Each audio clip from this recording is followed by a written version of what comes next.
Chapter 4: The Sound of a Voice.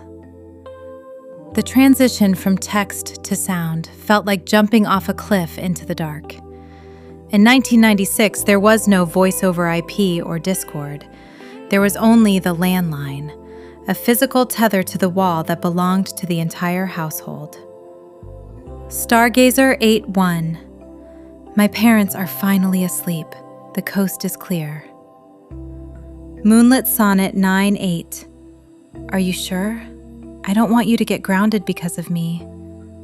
Stargazer 8-1. It's worth the risk. Give me the numbers. Mark watched as the 7 digits appeared on the screen, one by one. It felt more intimate than anything they had typed so far. He grabbed a scrap of paper from a spin magazine and scribbled them down, his hand shaking slightly. He logged off AOL. The sudden silence of his room, no longer filled with the digital hum of the modem, was deafening. He crept out of his room, his socks sliding over the cold linoleum of the hallway. The kitchen phone was a beige, wall-mounted monstrosity with a coiled cord that could stretch across the room. He picked up the receiver. Dial tone. It sounded steady, indifferent to his heart rate. He punched in the numbers. 1, 2, 3. Each ring felt like a physical blow to his chest. On the 4th ring, there was a click. Hello? The voice was soft, slightly breathless, and filtered through the fuzzy grain of a long-distance connection.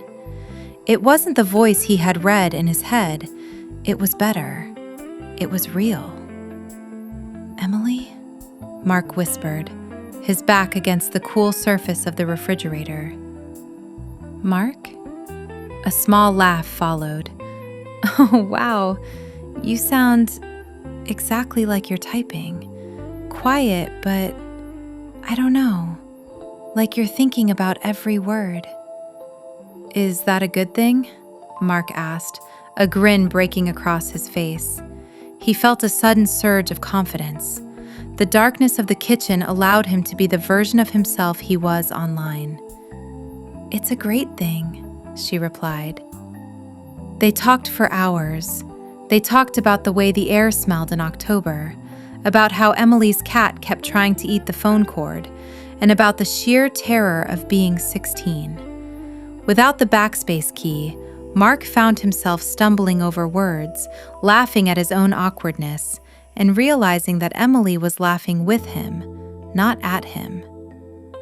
I have to go, Emily finally said, her voice dropping to a whisper. The sun is almost up, and if my dad wakes up and sees the light under my door... I know, Mark said, leaning his head against the fridge. Me too. Mark? Yeah?